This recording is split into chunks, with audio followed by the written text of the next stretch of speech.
শুভ সকাল প্রিয় শিক্ষার্থীবৃন্দ, তোমরা নিশ্চয়ই ভালো আছো। আমিও ভালো আছি। তোমরা সবাই নিজ বাসাতেই আছো এবং সুস্থ ও নিরাপদে আছো। এই করোনাকালীন সময়ে তোমরা এই পড়াশোনার মধ্যেই আছো, নিজ নিজ টেবিলে সবাই আছো এবং সবাই পড়াশোনায় মনোযোগী আছো। আজকে তোমাদের অনলাইন ক্লাসে আমি স্বাগত জানাচ্ছি জয়কুমার দাস, সহযোগী অধ্যাপক, পদার্থবিজ্ঞান বিভাগ, রাজশাহী কলেজ, রাজশাহী। প্রিয় শিক্ষার্থীবৃন্দ, আজকে আমরা আলোচনা করব geometrical and physical optics honours দ্বিতীয় বর্ষের দ্বিতীয় অধ্যায় কোহেরেন্স বা সংসক্ততা অধ্যায় নিয়ে। এই কোহেরেন্সের আজকে আমরা প্রথম ক্লাস। তোমরা অবশ্যই এই ক্লাসটি ভালো মতো পর্যবেক্ষণ করবে এবং যদি কোনো সমস্যা থাকে অবশ্যই তোমরা আমাকে জানাবে। তো প্রিয় শিক্ষার্থীবৃন্দ, আমরা চলে আসি আমাদের মূল ক্লাসে। এই কোহেরেন্স সম্বন্ধে জানতে হলে আমাদের প্রথমেই জেনে নিতে হবে কোহেরেন্ট সোর্স। কোহেরেন্ট সোর্স কি, এটা সম্বন্ধে আমাদের একটু আগে অবগত থাকতে হবে। তো কোহেরেন্ট সোর্স হচ্ছে সেই সোর্স, কোনো উৎস থেকে যদি একই কম্পাঙ্ক, একই তরঙ্গদৈর্ঘ্য এবং স্থির দশা পার্থক্যে কিছু তরঙ্গ সৃষ্টি হয়, এক বা একাধিক তরঙ্গ সৃষ্টি হয়, তবে সেই উৎসটিকে বলা হবে কোহেরেন্ট উৎস।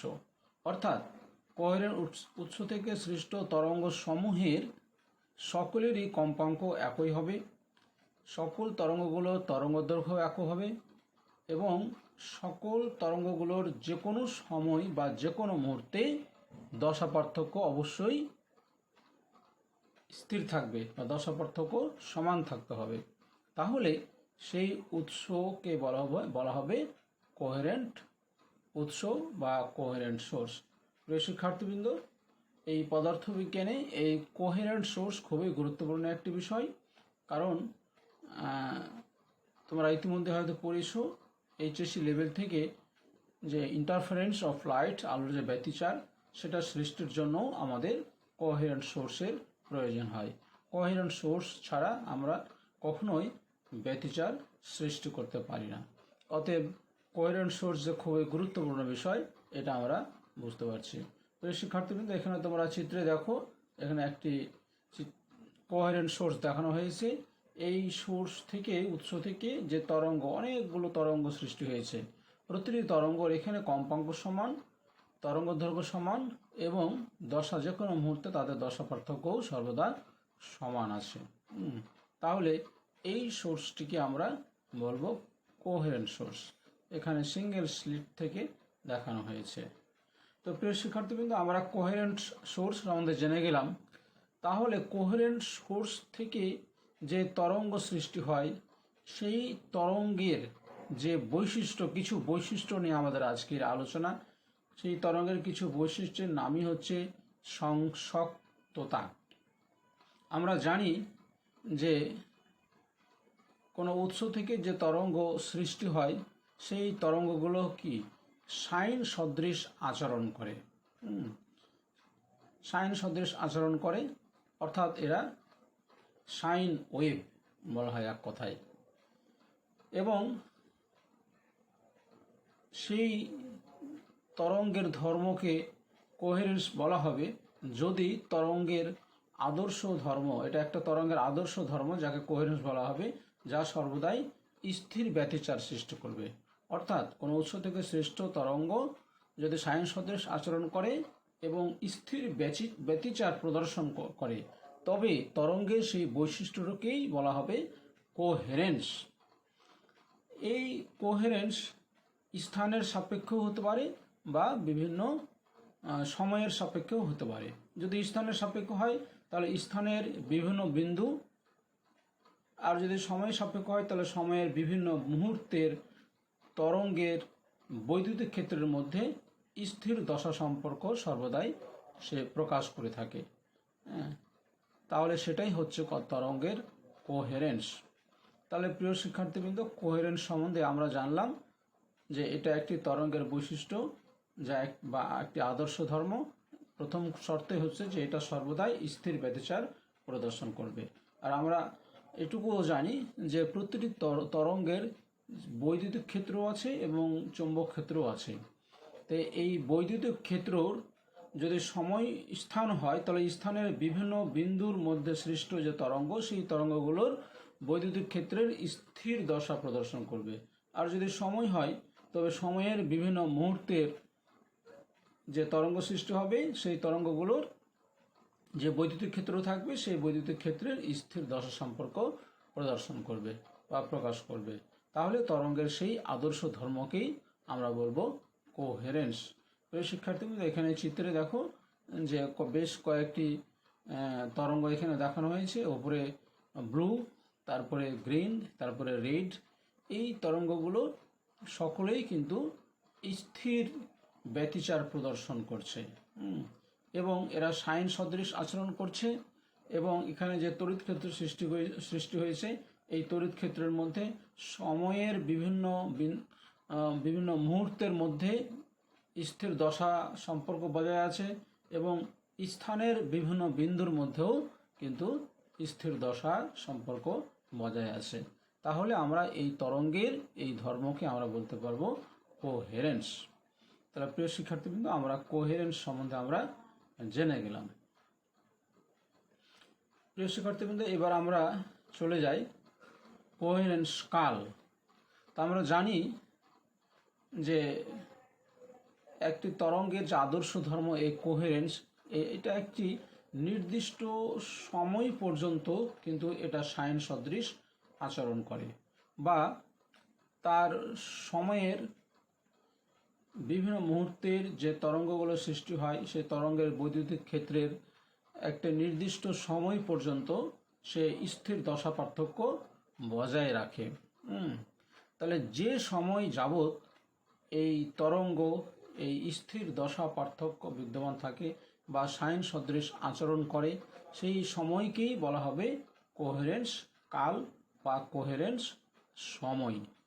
যদি তরঙ্গের দুইটি বিন্দুর মধ্যে আমাদের কম্পাঙ্কের পার্থক্য ডেল নিউ হয়, বা কম্পাঙ্ক ব্যান্ড, একটি তরঙ্গের যদি কম্পাঙ্ক ব্যান্ড ডেল নিউ হয়, তাহলে সেই কোহেরেন্স কাল আমরা লিখতে পারবো টাউসি সমান 1/del/নিউ। এই কোহেরেন্স কাল কিন্তু খুবই ক্ষুদ্র, অত্যন্ত ক্ষুদ্র কোহেরেন্স কাল। কতটা ক্ষুদ্র আমরা একটা উদাহরণ দিলে আমরা বুঝতে পারবো। যদি নিয়ন আলোকরশ্মি দিয়ে আমরা কোহেরেন্স তরঙ্গ সৃষ্টি করি, তাহলে যার তরঙ্গ দৈর্ঘ্য হচ্ছে 6328 অ্যাংস্ট্রম, তাহলে নিয়নের 6328 অ্যাংস্ট্রম তরঙ্গের এই কোহেরেন্স কাল হবে 10⁻⁻10 সেকেন্ড, যা 1 ন্যানোসেকেন্ডেরও কম, মানে 0.1 ন্যানোসেকেন্ড। 1 ন্যানোসেকেন্ডের 10/1 হচ্ছে এই নিয়ন আলোকরশ্মির কোহেরেন্স কাল। আর যদি ক্যাডমিয়াম হয়, যার তরঙ্গ দৈর্ঘ্যের মান 6438 অ্যাংস্ট্রম, তাহলে এর কোহেরেন্স কাল হবে 10⁻⁻9 সেকেন্ড, যা 1 ন্যানোসেকেন্ডের সমান। তাহলে প্রিয় শিক্ষার্থীবৃন্দ, আমরা দেখতে পাচ্ছি যে কোহেরেন্স কাল আসলে খুবই ক্ষুদ্র একটি সময়। এই চিত্রে এই কোহেরেন্স কালটি দেখানো হয়েছে। তাহলে এখান থেকে আমরা ধারণা করতে পারি যে একটি তরঙ্গ এই কোহেরেন্স সৃষ্টি করার সময় কত দ্রুত সে অগ্রসর হচ্ছে। তো প্রিয় শিক্ষার্থীবৃন্দ, এবার আমরা আলোচনায় চলে আসি কোহেরেন্স দৈর্ঘ্য নিয়ে। আমরা যেহেতু কোহেরেন্স কাল আমরা জেনে গেলাম, তাহলে কোহেরেন্স সৃষ্টিকারী কোনো তরঙ্গ এই কোহেরেন্স কালে যে দূরত্ব অতিক্রম করে, সেই দূরত্বকেই বলবো আমরা কোহেরেন্স দৈর্ঘ্য। কোহেরেন্স কাল যেহেতু টাউসি, তাহলে টাউসি সময়ে সে কোনো তরঙ্গ যে দূরত্ব অতিক্রম করবে, সেই দূরত্বই হচ্ছে কোহেরেন্স দৈর্ঘ্য। তাহলে যদি সময় যদি টাউসি হয়, আর আলো যেহেতু আলোকরশ্মি যেহেতু আলোর বেগে চলে, তাহলে আমরা দৈর্ঘ্য সমান বেগ ইন্টু সময়, তাহলে কোহেরেন্স দৈর্ঘ্য এল সমান টাউসি সি আমরা এটা লিখতে পারবো। তাহলে এটা কোহেরেন্স দৈর্ঘ্যের আমরা সমীকরণ লিখতে পারি এল সমান টাউ সি সি। তাহলে উপরের যে আমরা বলেছিলাম নিয়ন 6328 অ্যাংস্ট্রম যার তরঙ্গ দৈর্ঘ্য, তার কোহেরেন্স কাল ছিল 10⁻⁻10 সেকেন্ড। যদি এই সূত্রের মান বসিয়ে দিই টাউ সি সমান 6000 10⁻10 সেকেন্ড এবং C equal to 3 × 10⁸ metre per second, তাহলে এর কোহেরেন্স দৈর্ঘ্য হবে 3 সেন্টিমিটার। আর যদি ক্যাডমিয়াম হয় তাহলে ক্যাডমিয়ামের টাউ সি 10⁻10 ইন্টু সি হচ্ছে 3 × 10⁸, তাহলে এখানে ক্যাডমিয়ামের ক্ষেত্রে হবে 30 সেন্টিমিটার। তাহলে এই কোহেরেন্স দৈর্ঘ্য এখান থেকে আমরা সূত্রে মান বসে বের করতে পারি। প্রিয় শিক্ষার্থীবৃন্দ, এই কোহেরেন্স দৈর্ঘ্যের আরেকটি সমীকরণ আছে যে যদি তরঙ্গ দৈর্ঘ্য এবং আমাদের তরঙ্গ দৈর্ঘ্যের সাপেক্ষে তরঙ্গ দৈর্ঘ্যের ব্যান্ড জানা থাকে, তবে আমরা কোহেরেন্স দৈর্ঘ্য বের করতে পারবো। কোহেরেন্স দৈর্ঘ্য এল সমান lambda square by del lambda. এখানে ডেল ল্যামডা হচ্ছে রেখাপ্রস্থ এবং ল্যামডা স্কয়ার হচ্ছে আমাদের তরঙ্গের তরঙ্গ দৈর্ঘ্য। তাহলে এই lambda square by del lambda এই সমীকরণ দ্বারাও কিন্তু আমরা কোহেরেন্স দৈর্ঘ্য বের করতে পারবো। তো প্রিয় শিক্ষার্থীবৃন্দ, আমরা কোহেরেন্স কাল সম্বন্ধে জানলাম এবং কোহেরেন্স দৈর্ঘ্য সম্বন্ধে আমরা জেনে গেলাম। এবার আমরা যাই পরবর্তী আমাদের টপিক, বর্ণালী রেখা প্রস্থের সমীকরণ, equation of spectral line weight. প্রিয় শিক্ষার্থীবৃন্দ, আমাদের প্রথমেই এখানে রেখা প্রস্থ বা লাইন ওয়েট সম্বন্ধে জানতে হবে। লাইন ওয়েটটা আসলে কি? আমরা চিত্রে এখানে একটি দেখতে পাচ্ছি যে লাইন ওয়েট এখানে দেখানো হয়েছে। এই চিত্র থেকে আমরা বুঝতে পারছি যে একটি গ্যাসিয়ান একটি লরেঞ্জিয়ান, লালটি গ্যাসিয়ান এবং গ্রিনটি হচ্ছে লরেঞ্জিয়ান।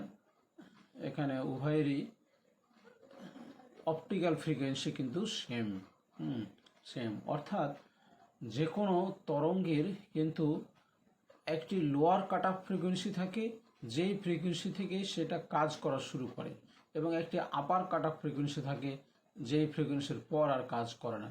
অর্থাৎ কম্পাঙ্কের একটি নির্দিষ্ট ব্যান্ড থাকে যেই ব্যান্ডের মধ্যে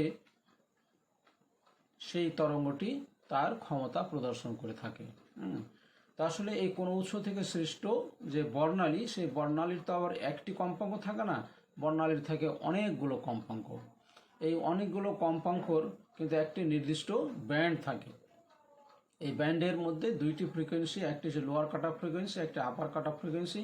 এই লোয়ার কাট অফ ফ্রিকোয়েন্সি এবং আপার কাট অফ ফ্রিকোয়েন্সির মধ্যে যে কম্পাঙ্কের ব্যবধান বা তার মধ্যে যে কম্পাঙ্ক, সেই কম্পাঙ্কের সেই ব্যবধানকে বলছে আমাদের লাইন ওয়েট, বা আগে এটাকে ব্যান্ডওয়েট বলা হতো, ব্যান্ডওয়েট বা লাইন ওয়েট। তা লাইন ওয়েট হচ্ছে তাহলে রেখাপ্রস্থ হচ্ছে কম্পাঙ্কের একটি ব্যান্ড, যেই ব্যান্ডের মধ্যে সেই তরঙ্গটি কাজ করে থাকে। অর্থাৎ যদি ব্যতিচার দিয়ে বলি তাহলে তার ব্যতিচার ঝালর কিন্তু অদৃশ্য হয়ে যাবে। তাহলে সেটা কি আমরা বলছি লাইন ওয়েট অথবা ব্যান্ড ওয়েট। তাহলে একটি বর্ণালী সেই ব্যান্ড ওয়েট বা লাইন ওয়েট এর আমরা সমীকরণটি নির্ণয় করব। সেই সমীকরণটি কি হয়?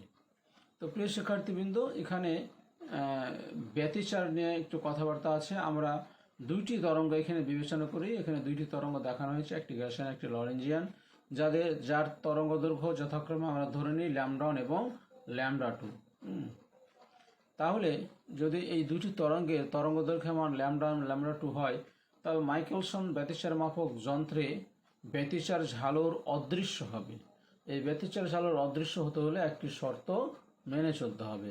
সেই শর্তটি হচ্ছে কি, 2d/λ2 - 2d/λ1 = ½ এই সমীকরণ যদি মেনে চলে তাহলে মাইকেলসন ব্যতিচার মাপক যন্ত্রে ব্যতিচার ঝালর অদৃশ্য হবে। অর্থাৎ পর্দায় যে ব্যতিচার নকশা পরেই সেই নকশাটি দেখা যাবে না, অর্থাৎ সেখানে ধ্বংসাত্মক ব্যতিচার সৃষ্টি হবে। শিক্ষার্থীবৃন্দ, এখানে 2D হচ্ছে ব্যতিচার সৃষ্টিকারী দুটি তরঙ্গের পথ পার্থক্য। এই পথ পার্থক্য এখানে আমরা এই চিত্রের মাধ্যমে দেখতে পাচ্ছি যে প্যাথ ডিফারেন্সটা আসলে কি। তাহলে এ সন থেকে ও পরিচিত দূরত্ব এবং H2 থেকে যে ও পরিচিত দূরত্ব, এই দূরত্বের যে পার্থক্য অর্থাৎ H2O মাইনাস H1O এর যে ডিফারেন্স, এই ডিফারেন্সটাই হচ্ছে আমাদের পথ পার্থক্য, সেটাই হচ্ছে 2D ব্যতিচার সৃষ্টিকারী দুটি তরঙ্গের পথ পার্থক্য, যেটা আমরা এখানে দেখতে পাচ্ছি। এইটুকু হচ্ছে আমাদের পথ পার্থক্য 2D। তাহলে আর তরঙ্গ দৈর্ঘ্য যদি আমাদের জানা থাকে λ2 এবং λ1, তাহলে আমরা এই ডি এর মান আমরা পথ পার্থক্য কত হবে বের করে নিতে পারবো। তাহলে এই শর্ত সাপেক্ষে মাইকেলসন ব্যতিচার মাপক যন্ত্রে ব্যতিচার ঝালর অদৃশ্য হবে।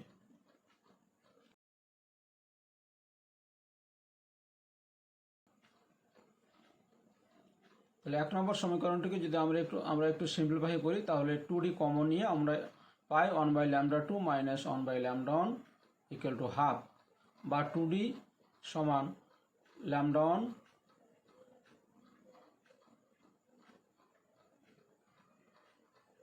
হাফ, বা 2D সমান λ1 into λ2 divide by 2 into λ1 minus λ2। অর্থাৎ যদি লসাগু করি তাহলে উপরে λ1 মাইনাস λ2, নিচে λ1 λ2, তাহলে ডান দিকে পাঠিয়ে দিলে উপরে λ1 λ2, নিচে λ1 মাইনাস λ2 ইন্টু 2। এখন যদি তরঙ্গ দুটির গড় তরঙ্গ দৈর্ঘ্য আমরা ল্যামডা বিবেচনা করি, তবে λ1 λ2কে উভয়কে আমরা যদি ল্যামডা ধরে নিই, তাহলে that is equal to lambda square. তাহলে আমরা লিখতে পারবো 2D সমান lambda square by 2 into λ1 minus λ2। তাহলে λ1 মাইনাস λ2 হচ্ছে তরঙ্গ দুটির তরঙ্গ দৈর্ঘ্যের পার্থক্য, এবং সেটাকে আমরা ডেল ল্যামডা বলছি। তাহলে এই ডেল ল্যামডাটাই হচ্ছে আমাদের তরঙ্গ দৈর্ঘ্যের পার্থক্য, তার অর্থই হচ্ছে কম্পাঙ্কের পার্থক্য আমরা বলতে পারি। তাহলে এই ডেল ল্যামডা হচ্ছে আমাদের লাইন ওয়াইড, তাহলে আর ল্যামডা হলো গড় তরঙ্গ দৈর্ঘ্য, আমরা একটু আগেই বললাম। তাহলে এই ডেল ল্যামডারই কিন্তু আমাদের কাঙ্ক্ষিত সমীকরণটি কি হবে সেটা আমাদের বের করতে হবে। তো প্রিয় শিক্ষার্থীবৃন্দ, এখানে আমরা পেলাম twice D equal to lambda square by 2 into del lambda. আমরা দেখি পরবর্তী স্লাইডে কি বলা হচ্ছে। এখন যদি ল্যামডা এবং ল্যামডা প্লাস ডেল ল্যামডা এর মধ্যে যদি আমরা বিবেচনা করি, তাহলে দুটি তরঙ্গ দৈর্ঘ্য আমরা ধরলাম ল্যামডা এবং ল্যামডা প্লাস ডেল ল্যামডা। তাহলে বিবেচনা করা হলে ব্যতিচার নকশা অদৃশ্য হওয়ার শর্ত হচ্ছে twice D equal to less than lambda square by del lambda হতে হবে। অর্থাৎ পথ পার্থক্য হয় lambda square by del lambda হবে, অথবা পথ পার্থক্যের চেয়ে ছোট হতে হবে, তাহলে ব্যতিচার ঝালর অদৃশ্য হবে, তাছাড়া কিন্তু অদৃশ্য হবে না। তাহলে কমপক্ষে না সর্বোচ্চ lambda square by del lambda পথ পার্থক্য হতে পারে, এর চেয়ে বেশি হওয়া যাবে না, এর চেয়ে কম হলে চলবে। এখন পথ পার্থক্য যদি কোহেরেন্স দৈর্ঘ্য অতিক্রম করে, তবে কিন্তু ব্যতিচার নকশা অদৃশ্য হয়ে যায় according to definition of coherence. তাহলে কোহেরেন্স দৈর্ঘ্য অতিক্রম করলে ব্যতিচার নকশা অদৃশ্য হয়ে যাবে।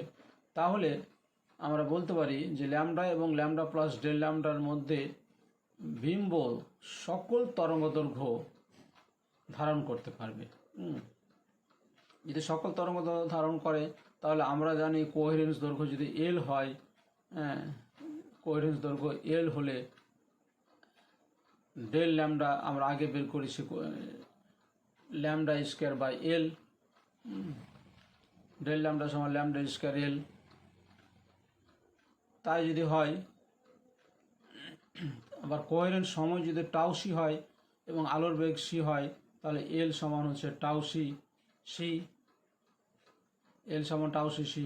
তাহলে আমরা বলতে পারি ডেল ল্যামডা হচ্ছে lambda square by tau C C, lambda square by tau C C. তাহলে ডেল ল্যামডার আমরা মান পেয়ে গেলাম। এখানে ডেল ল্যামডাই হচ্ছে আমাদের লাইন ওয়াইজ বা রেখা প্রস্থ বাংলায়। তাহলে এটাই হচ্ছে আমাদের বর্ণালীর রেখা প্রস্থের সমীকরণ।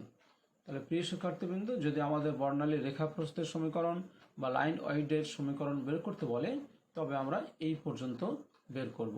ডেল ল্যামডা সমান lambda square by tau C C, এটাই হচ্ছে আমাদের বর্ণালী রেখা প্রস্থের সমীকরণ। কিন্তু যদি আমাদের সমীকরণটি এমন প্রতিপাদন করতে বলে যে দেখাও যে ডেল নিউ সমান 1/টাউ সি, অর্থাৎ বা যদি বলে যে বর্ণালী রেখায় কম্পাঙ্ক বিস্তৃতির সমীকরণ প্রতিপাদন করো, তাহলে কিন্তু আগের রেখাপ্রস্থের সমীকরণ বের করার পর আমাদের এই অংশটুকুও করতে হবে।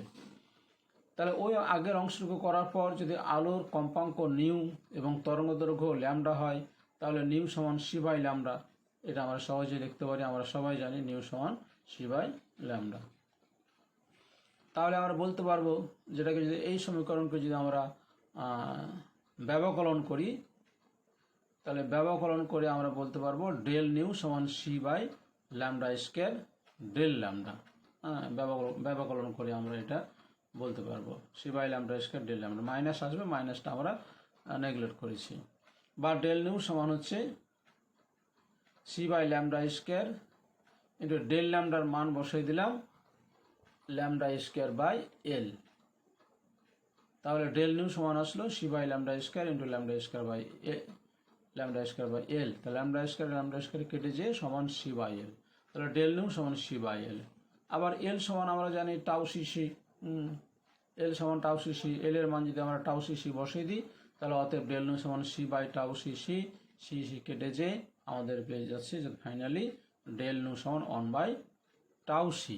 অর্থাৎ এই কম্পাঙ্ক ব্যান্ড বা ব্যান্ডউইথ বা কম্পাঙ্ক বিস্তৃতি যাই বলি না কোনো, ব্যান্ডউইথ বা কম্পাঙ্কের ব্যান্ড বা কম্পাঙ্ক বিস্তৃতি, এটা কোহেরেন্স কালের ব্যস্তানুপাতিক, অর্থাৎ ডেল নিউ সমান 1 বাই টাউ সি।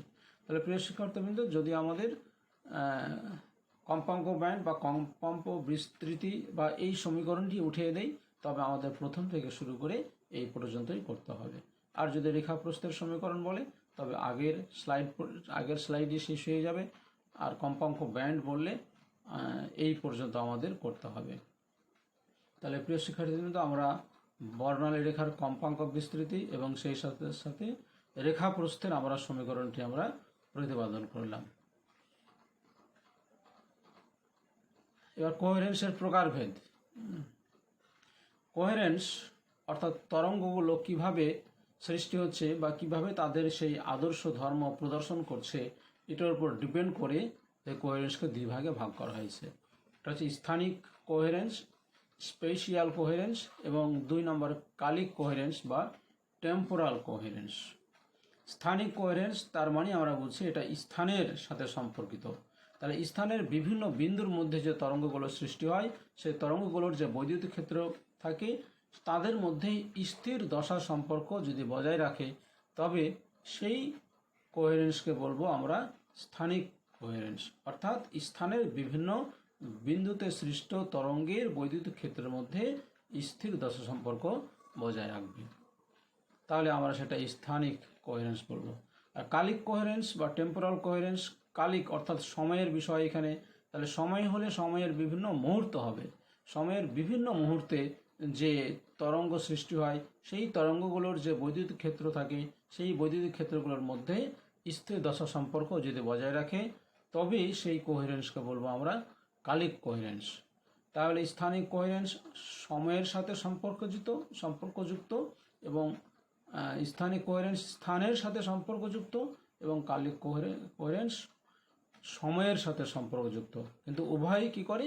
উভয়ই সৃষ্ট তরঙ্গের বৈদ্যুতিক ক্ষেত্রের স্থির দশা সম্পর্ক বজায় রাখে বা স্থির দশা সম্পর্ক প্রকাশ করে। শিক্ষার্থীবৃন্দ, স্থানিক কোহেরেন্সের উদাহরণ আমরা নিচে দেখছি। এটা স্থানিক কোহেরেন্সের উদাহরণ। এখানে একটি ইয়ংয়ের দ্বিচির পরীক্ষা দেখানো হয়েছে। ইয়ংয়ের দ্বিচির পরীক্ষায় এই একটি চির হতে প্রথমে আলোক রশ্মি সৃষ্টি হয়েছে, নিয়ে এই দুইটি চির, এই একটি চির এই দুইটি চির দিয়ে আলোক রশ্মি যাচ্ছে। এই দুইটি চির দিয়ে আলোক রশ্মি যাওয়ার সময় এই পর্দার ওপর ব্যতিচার ঝালর সৃষ্টি হচ্ছে।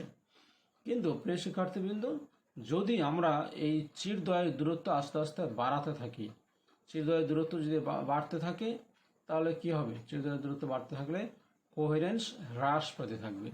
কোহেরেন্স হ্রাস পেতে থাকলে পর্দায় দেখা যাবে ব্যতিচার ঝালর আস্তে আস্তে ঝাপসা হতে থাকবে এবং এক সময় একটি নির্দিষ্ট চিরদ্বয়ের দূরত্ব বজায় রেখে পর্দায় ব্যতিচার ঝালর অদৃশ্য হয়ে যাবে। যার ফলে এখানে স্থানিক কোহেরেন্স সৃষ্টি হচ্ছে। আর কালিক কোহেরেন্স আমরা মাইকেলসন মর্লির যে ব্যতিচার মাপক যন্ত্র কালিক কোহেরেন্স, সেখানে আমরা উদাহরণ দিতে পারি, মাইকেলসন মন্ডলীর ব্যতিচার মাপক যন্ত্রে যে ব্যতিচার বা প্রতিবিম্ব সৃষ্টি হয়, সেখানে যে দর্পণটি থাকে, দর্পণটি যদি আমরা ধীরে ধীরে দূরে সরাতে থাকি, তাহলে প্রতিবিম্বের ভ্রমণকাল আস্তে আস্তে বেড়ে যায়। প্রতিবিম্বের যদি ভ্রমণকাল বেড়ে যায়, তবে কোহেরেন্স হ্রাস পেতে থাকবে। আর কোহেরেন্স যদি হ্রাস পায়, তবে কি হবে? তবে ব্যতিচার ঝালর পর্দায় আস্তে আস্তে ঝাপসা হতে থাকবে এবং একসময় অদৃশ্য হয়ে যাবে। তাহলে এই মাইকেলসন মর্লির ব্যতিচার মাপক যন্ত্রে আমাদের কালিক কোহেরেন্স বা টেম্পোরাল কোহেরেন্স সেখানে সৃষ্টি হচ্ছে। তাহলে স্থানিক কোহেরেন্সের উদাহরণ হচ্ছে ইয়ংয়ের দ্বিচির পরীক্ষা, এবং কালিক কোহেরেন্সের উদাহরণ হচ্ছে মাইকেলসন মর্লির ব্যতিচার মাপক যন্ত্রের ব্যতিচার সৃষ্টির পরীক্ষা। তাহলে প্রিয় শিক্ষার্থীবৃন্দ, আমরা স্থানিক কোহেরেন্স এবং কালিক কোহেরেন্স সম্বন্ধে জানলাম। এর আরও দুইটি চিত্র আছে, স্থানিক কোহেরেন্স এবং কালিক কোহেরেন্স। এই স্থানিক কোহেরেন্স আমাদের উপরের চিত্রে আমরা দেখছি কালিক কোহেরেন্স, উপরের চিত্রটা কালিক কোহেরেন্স, এখানে টেম্পোরাল কোহেরেন্স আমরা দেখতে পাচ্ছি লেখা আছে। তাহলে এখানে সোর্স স্পেকট্রাম, এখানে সোর্স, এখান থেকে বর্ণালীগুলো সৃষ্টি হচ্ছে। বর্ণালীগুলোর সৃষ্টি হলে কি হবে? একটা নির্দিষ্ট সময়, এই সময় একটি তরঙ্গ, এই সময় একটি তরঙ্গ, এই তরঙ্গের দুই তরঙ্গের যে আছে তাদের মধ্যে স্থির দশা পার্থক্য বিদ্যমান আছে এবং এটা সময়ের উপর নির্ভরশীল।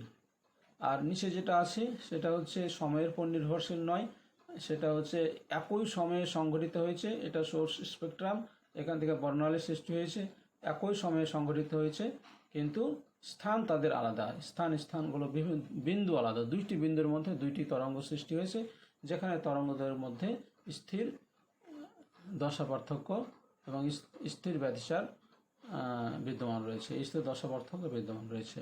অর্থাৎ এটা তাহলে আমাদের স্থানিক কোহেরেন্স এখানে সৃষ্টি হয়েছে। তো প্রিয় শিক্ষার্থীবৃন্দ, স্থানিক এবং কালিক কোহেরেন্সের আরও একটি আমরা উদাহরণ এখানে দেখলাম। প্রিয় শিক্ষার্থীবৃন্দ, এবার আমরা আরও একটি প্রশ্ন বা তোমরা প্রবলেমও বলতে পারো, পরীক্ষায় প্রশ্ন হিসাবে থাকে বা প্রবলেম হিসাবে থাকে। এটা কোহেরেন্স দৈর্ঘ্য নির্ণয়। তো কোহেরেন্স দৈর্ঘ্য আমরা ইতিমধ্যেই আমরা জেনে গেছি যে কোহেরেন্স দৈর্ঘ্য হচ্ছে সেই দৈর্ঘ্য যে কোহেরেন্স সৃষ্টির সময় যে তরঙ্গগুলো সাইন সদৃশ আচরণ করে যে সময় ধরে, অর্থাৎ যে সময় স্থির দশা পার্থক্য বিদ্যমান থাকে, সেই সময়টাই হচ্ছে আমাদের কোহেরেন্স কাল। এবং এই কোহেরেন্স কাল টাউসিতে তরঙ্গ যে দূরত্ব অতিক্রম করে সেই দূরত্বটাই হচ্ছে আমাদের কোহেরেন্স দৈর্ঘ্য। কোহেরেন্স দৈর্ঘ্য এল সমান lambda square by del lambda, lambda square বা ডেল ল্যামডা এখানে প্রমাণ করতে হবে এটা, যেখানে ডেল ল্যামডা হলো ল্যামডা তরঙ্গ দৈর্ঘ্যের বর্ণালী রেখার প্রস্থ। তাহলে ডেল ল্যামডা আমরা বর্ণালী রেখার প্রস্থ আমরা জানি, আর যে তরঙ্গটি এখানে প্রেরণ করা হচ্ছে তার তরঙ্গ দৈর্ঘ্য হচ্ছে ল্যামডা। তো প্রিয় শিক্ষার্থীবৃন্দ, এখানে আমরা জানি যে C equal to nu lambda বা ল্যামডা সমান সি বাই নিউ, এই সূত্র জানি। এটাকে যদি আমরা ব্যবকলন করি, এটা আমরা জানি, যদি ব্যবকলন করি তাহলে ডেল ল্যামডা সমান হচ্ছে সি কনস্ট্যান্ট থেকে গেল, আর নিচে যেহেতু 1 বাই নিউ আছে তাহলে 1 by nu square into del nu by del lambda. Del lambda আমরা বাদ দিয়ে দিচ্ছি, তাহলে minus 1 by nu square into del nu, এটা আমাদের থেকে গেল, আর সি কনস্ট্যান্ট থেকে গেছে। তাহলে দাঁড়াচ্ছে আমাদের ফাইনালি এখন সি বাই নিউ স্কয়ার যদি আমরা মান বসিয়ে দিই তাহলে মাইনাস মাইনাস থাকলো, তাহলে ল্যামডা সমান সি বাই নিউ, এই ল্যামডার মান যদি সি বাই নিউ, তাহলে আমরা এখানে বসাচ্ছি নিউ এর মান হচ্ছে সি বাই ল্যামডা। তা নিউ এর মান যদি সি বাই ল্যামডা হয় তাহলে C square by lambda square, lambda উপরে চলে গেল, তাহলে উপরে চলে গেল ল্যামডা স্কয়ার, একটা সি কেটে যে ল্যামডা স্কয়ার বাই সি থাকছে এবং ডেল নিউ পাশে আসে। তাহলে ফাইনালি দাঁড়ালো আমাদের ব্যবকলন করে ডেল নিউ সমান minus lambda square by C into del nu. এখন ঋণাত্মক চিহ্ন প্রকাশ করে কি, যে তরঙ্গ দৈর্ঘ্য এবং কম্পাঙ্ক এরা পরস্পর বিপরীত। কারণ তরঙ্গ দৈর্ঘ্য যদি বৃদ্ধি পায় তবে কম্পাঙ্ক হ্রাস পাবে, তরঙ্গ দৈর্ঘ্য যদি হ্রাস পায় তবে কম্পাঙ্ক বৃদ্ধি পাবে। কারণ আলোর বেগ সবসময় সমান। এই সমীকরণ C equal to nu lambda. তাহলে সি যেহেতু আলোর বেগ একটি কনস্ট্যান্ট, তাহলে নিউ যদি বৃদ্ধি পায় তবে ল্যামডা হ্রাস পাবে, আর নিউ যদি হ্রাস পায় তবে ল্যামডা বৃদ্ধি পাবে। তাহলে এই নিউ কম্পাঙ্ক এবং ল্যামডা তরঙ্গ দৈর্ঘ্য এরা পরস্পর বিপরীত, একটি বাড়লে আর একটি কমবে। তাহলে এই বিপরীতের জন্য এই নেগেটিভ চিহ্ন এই বিপরীত ধর্ম প্রকাশ করছে। তাহলে যদি এটা আমরা জেনে নিই তবে আমরা নেগেটিভ সাইনকে অগ্রাহ্য করতে পারি। তাহলে নেগেটিভ চিহ্ন বর্জন করে আমরা পাই ডেল ল্যামডা সমান lambda square by C into del nu. কারণ ল্যামডা স্কোয়ার বাই সি থেকে গেল এবং ডেল নিউ এর মান আমরা যেহেতু জানি 1/τ সি, 1/τ সি বসে গেল। তাহলে lambda square by C tau C. আবার সি টাউ সি সমান কি জানি, সি টাউ সি সমান হচ্ছে কোহেরেন্স দৈর্ঘ্য এল, তাহলে সমান ল্যামডা স্কোয়ার বাই এল। তাহলে আমরা পেলাম ডেল ল্যামডা সমান ল্যামডা স্কোয়ার বাই এল, তাহলে অতএব এল সমান lambda square by del lambda. তাহলে আমরা পেয়ে গেলাম কোহেরেন্স দৈর্ঘ্য এল সমান lambda square by del lambda. তাহলে প্রিয় শিক্ষার্থীবৃন্দ, আমরা কোহেরেন্স দৈর্ঘ্যের এখানে একটা খুব গুরুত্বপূর্ণ সমীকরণটি আমরা পেয়ে গেলাম। এই সমীকরণটি তোমরা অবশ্যই ভালো করে দেখে রাখবে। তো প্রিয় শিক্ষার্থীবৃন্দ, এই কোহেরেন্স সম্বন্ধে জানতে হলে আমাদের অবশ্যই আরেকটি বিষয় সম্বন্ধে একটু ভালো ধারণা থাকতে হবে, ব্যতিচার সম্পর্কে আমাদের অবশ্যই ধারণা থাকতে হবে। তো ব্যতিচার সম্বন্ধে তোমরা হয়তো আগে থেকেই অবগত আছো এইচএসসি লেভেল থেকে, যে ব্যতিচারও হচ্ছে কিন্তু আলোর আরেকটি ধর্ম। আলোর অনেকগুলো ধর্ম আছে, এর আগেও বলেছিলাম। আলোর প্রতিফলন, প্রতিসরণ, ব্যতিচার, অপবর্তন, সমবর্তন, আলোর বিচ্ছুরণ, আলোর বিক্ষেপণ। এই আলোর অনেকগুলো ধর্ম আছে, তার মধ্যে আলোর ব্যতিচার হচ্ছে খুবই গুরুত্বপূর্ণ একটি ধর্ম। তো আলোর ব্যতিচার হচ্ছে কি, আলোর ব্যতিচার হওয়ার জন্য অবশ্যই আমাদের মিনিমাম দুইটি তরঙ্গ প্রয়োজন হবে। এই দুইটি তরঙ্গের যদি কম্পাঙ্ক এবং তরঙ্গ দৈর্ঘ্য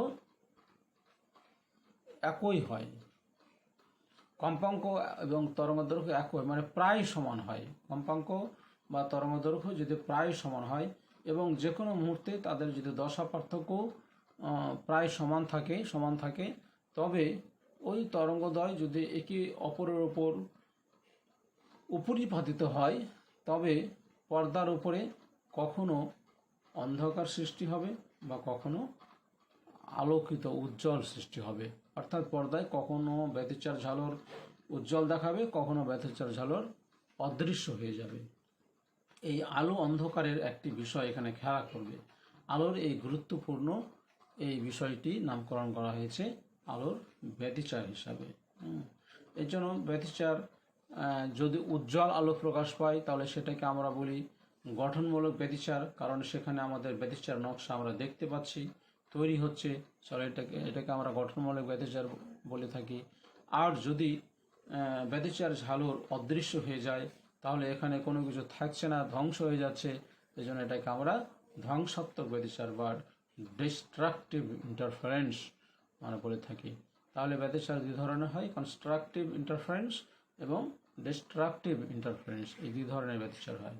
ব্যতিচারের শর্তগুলো তোমরা অবশ্যই ব্যতিচার চ্যাপ্টারে জানবে এবং ব্যতিচার সম্পর্কিত ইয়ংয়ের বিভিন্ন পরীক্ষা আছে, সেগুলো ব্যতিচার চ্যাপ্টারে তোমরা অবশ্যই জেনে নেবে।